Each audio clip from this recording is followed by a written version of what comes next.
and also a magnetism that draws people to him. I think he's captured the soul of the Lithuanian people.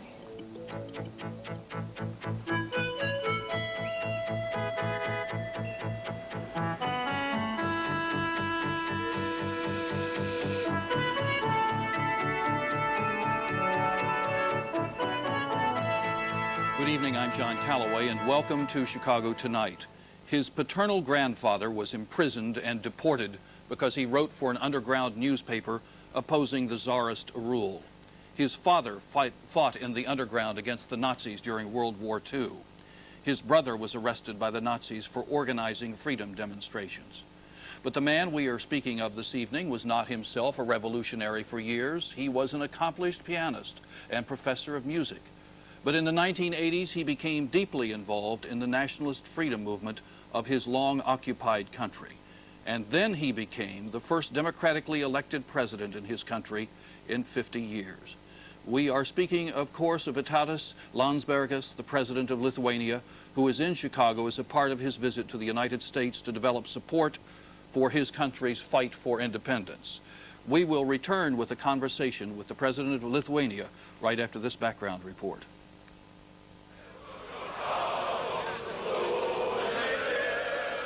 Last January, with the world's attention focused on the impending war in the Persian Gulf, Soviet troops in Lithuania were preparing for a battle of their own. On the night of January 13th, 14 persons were killed and a reported 500 more were injured when Soviet troops stormed the Lithuanian broadcasting complex in Vilnius. Most observers say that the troops were there to topple the independence movement, which was born in March of 1990. When the Lithuanian Republic redeclared its independence after 50 years of Soviet rule. The independence movement did not die that January night, nor has it since.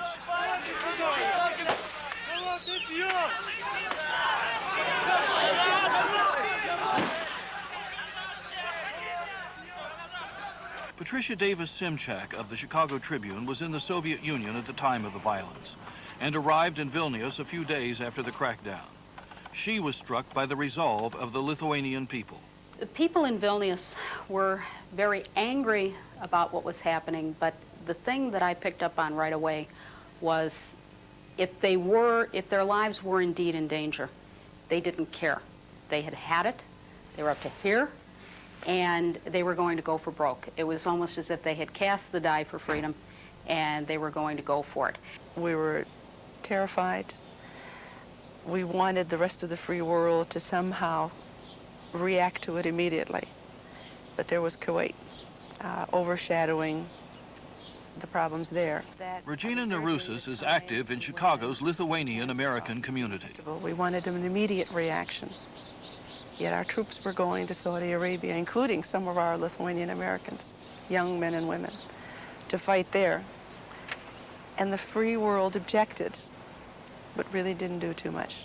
If there is a new world order, it should apply everywhere, not just to Kuwait. It should apply to Lithuania. It should apply to all ends of the world. Lithuania's first democratically elected president in 50 years, Vytautas Landsbergis is in the United States to try to gain U.S. recognition of Lithuania as a sovereign republic. Last week, he met with President Bush and congressional leaders. On Saturday, he arrived in Chicago, which is the home of the largest Lithuanian population outside of Lithuania. Heavy concentrations of Lithuanians live in Marquette Park, Bridgeport, and Brighton Park, as well as in suburban Cicero and Waukegan. Father John Kuzinskis, pastor of Nativity BVM Church at 68th and Washtenaw, says that Chicago's Lithuanian community prays that independence will someday come to Lithuania. So much suffering has been going on, so much deprivation, and what those people want is freedom if they ever got it. That would be their greatest joy here and also there. Chicago's Lithuanians are counting on President Landsbergis to make their longtime dream of a free and independent Lithuania come true. A pianist and former music professor, Landsbergis is a passionate advocate for freedom. Regina Naroussis spent time with President Landsbergis when he was in Washington, D.C. last December. He left a lasting impression on her. I think everything you would expect a leader to be.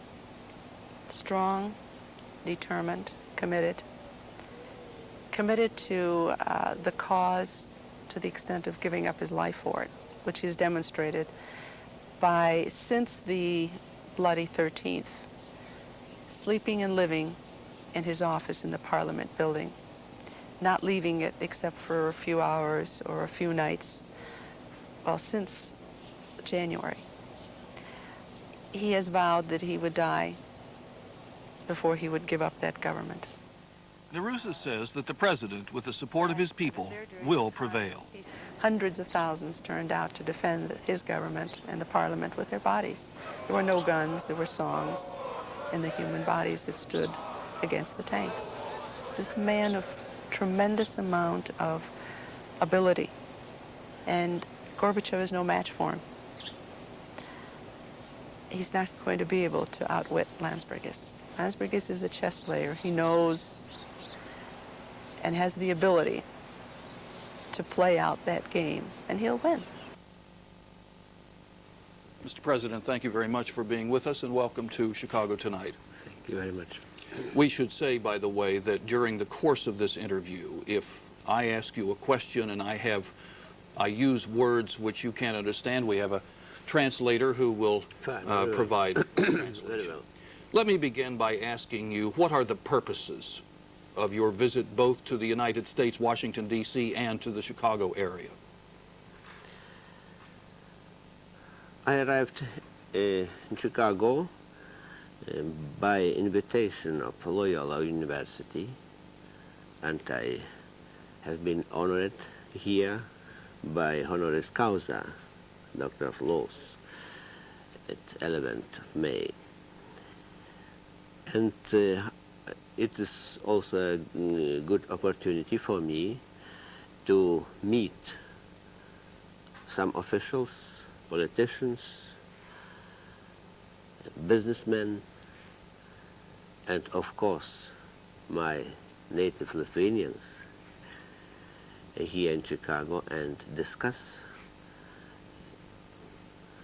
all questions concerning my country and the nearest future and our general goal to become full independent country as we have been until 1940, when Stalinist Soviet Union annexed Lithuania.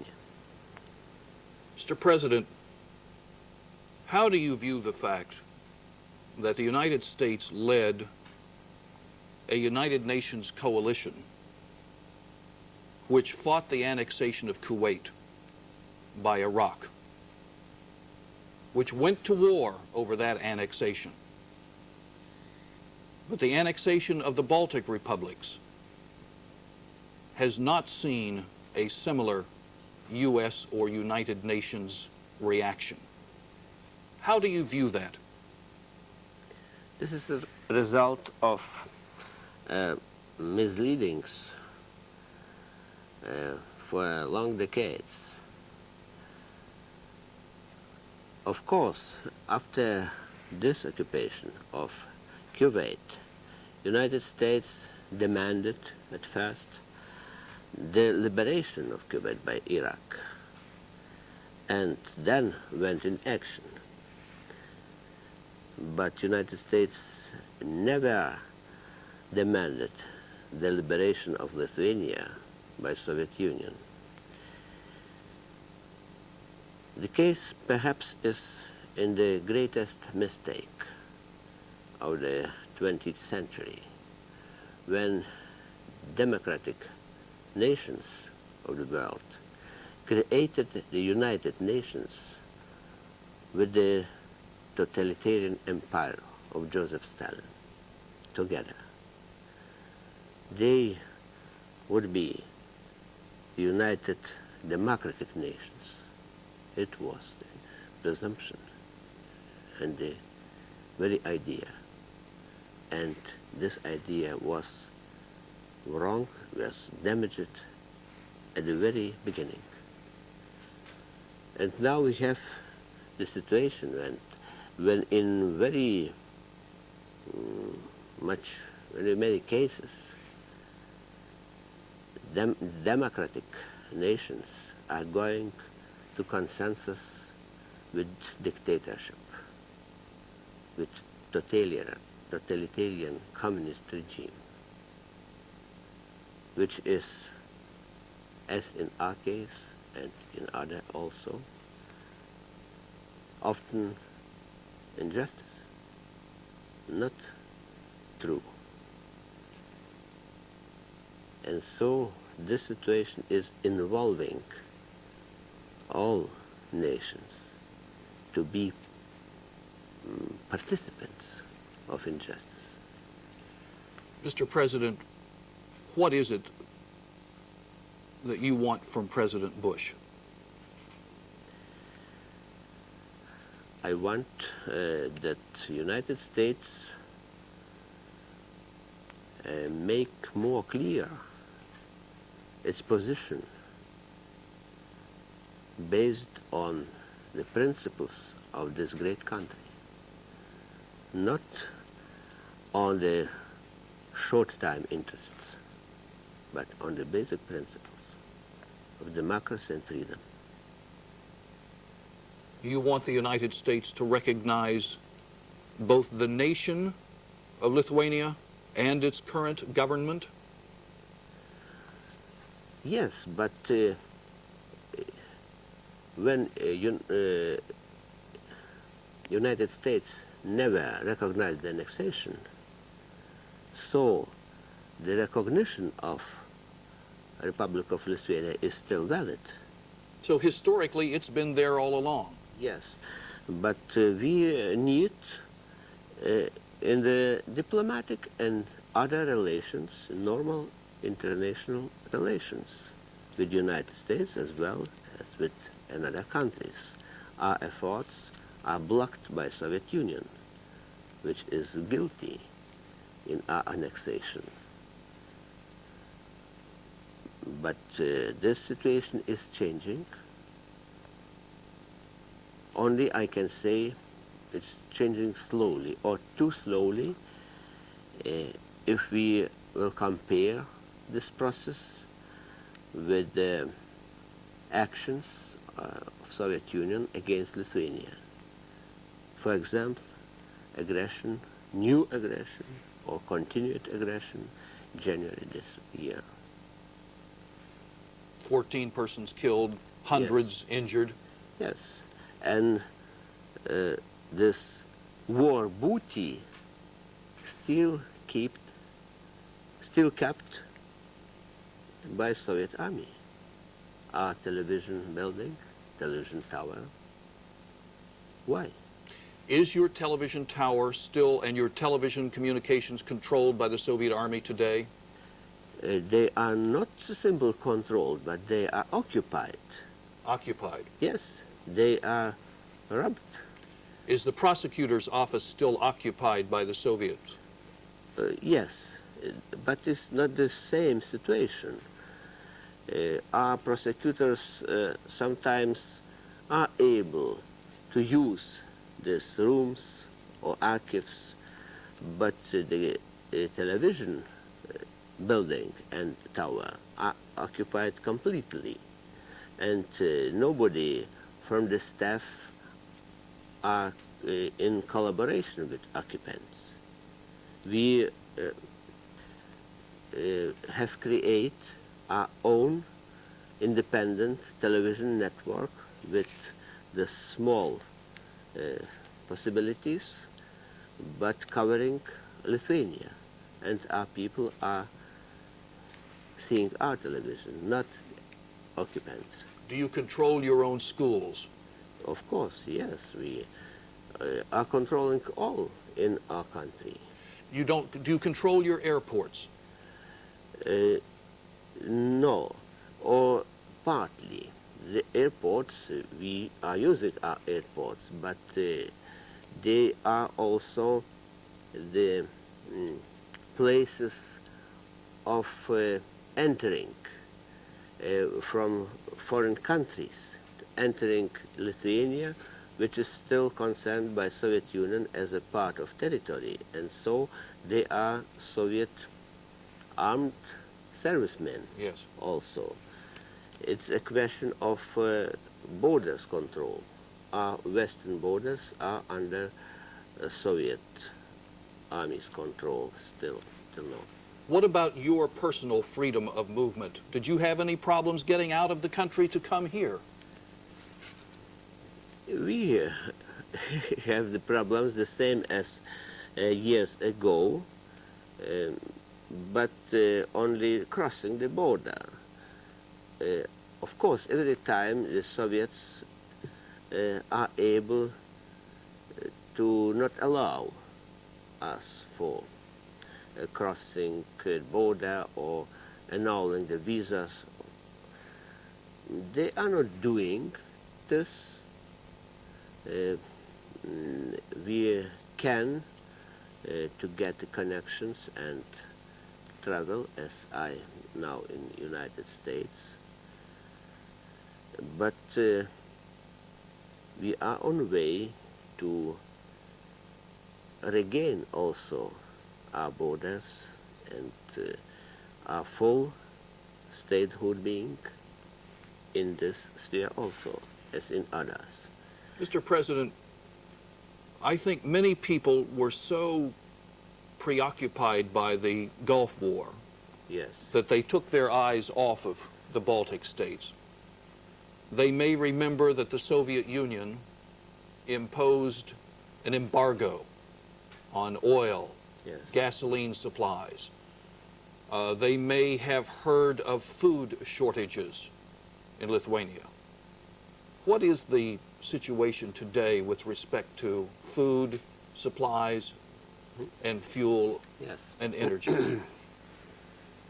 We have some difficulties now, but it's not the blockade in what the Soviets are threatening us now once more. And we are facing, perhaps in a short time, spatial created difficulties from the side, from Kremlin, to show us what is bad to be in bad relations with them.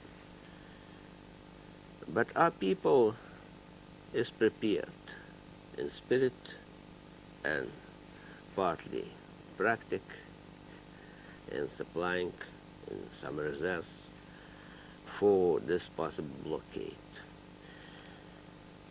We proposed many times for Soviet Union to regulate our trade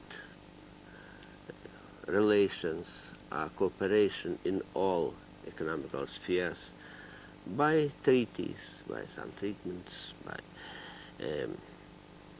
interstate relations would be established. But they didn't want. They wanted, they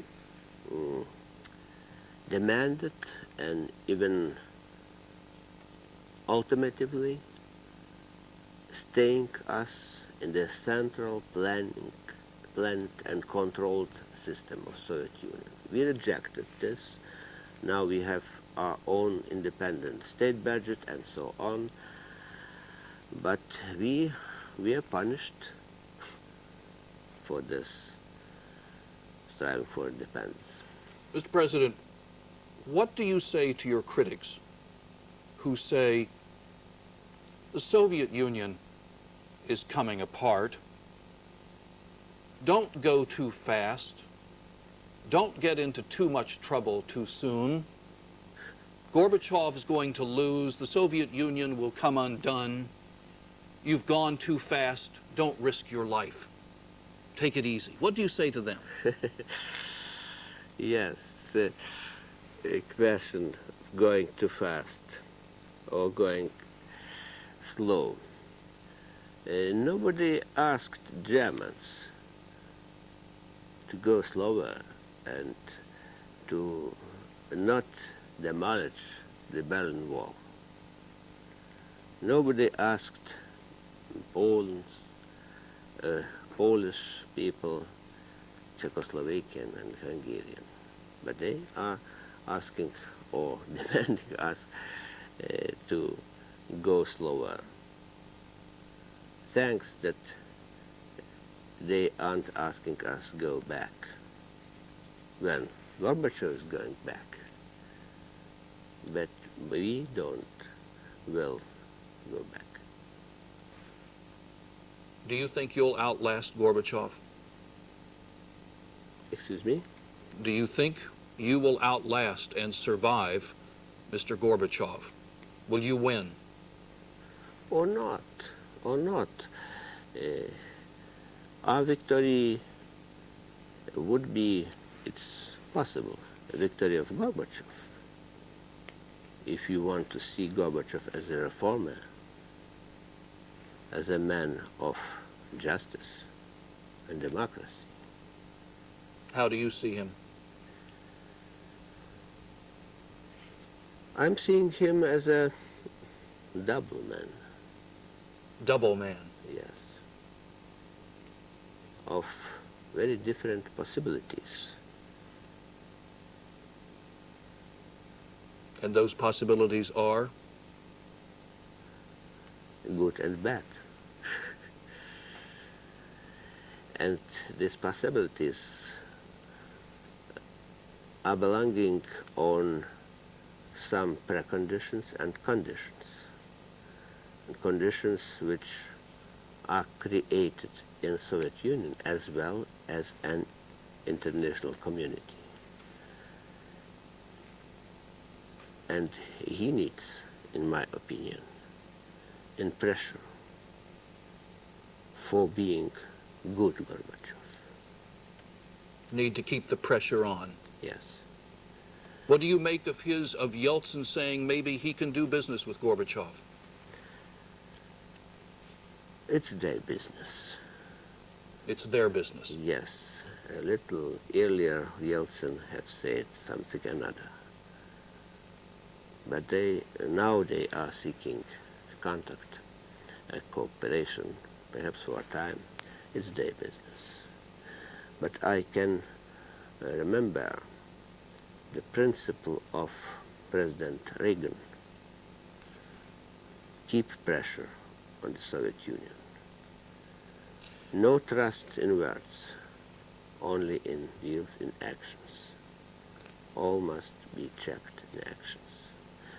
And when they are using violence, killing people, and these actions of violence in Lithuania are continuing, we want to see a little more pressure on Soviet Union. Perhaps the simple question, why these buildings of our television are still under occupation of Soviet soldiers? Why? This is our property.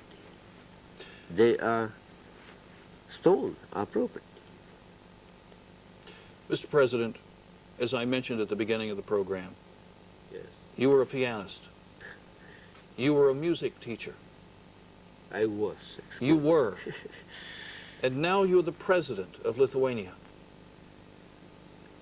Do you get up some mornings and say, how did this happen to you? How do you view this extraordinary development in your life? Or is it so extraordinary? I have no time for concerning on myself and on these changes in my life. I have a lot of work. And at morning I'm going to my desk and working. Not wondering, what's happened? Too busy. Yes. You have no army. Almost. But we have each other, our people. You have the people. Yes, it's more strong power than army. It's all that stands between you and those forces taking that parliament building that you sleep in at night.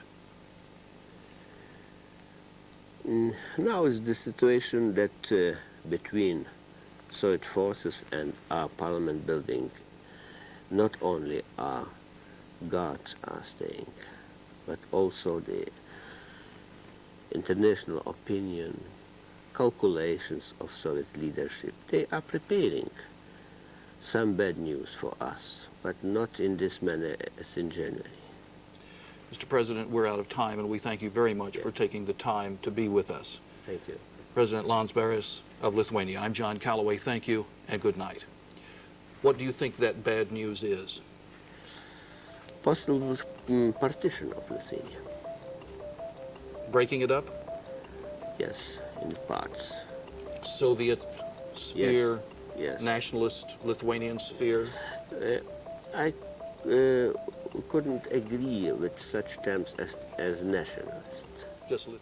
Tonight's presentation of Chicago Tonight is made possible in part by United Airlines. Come fly the friendly skies.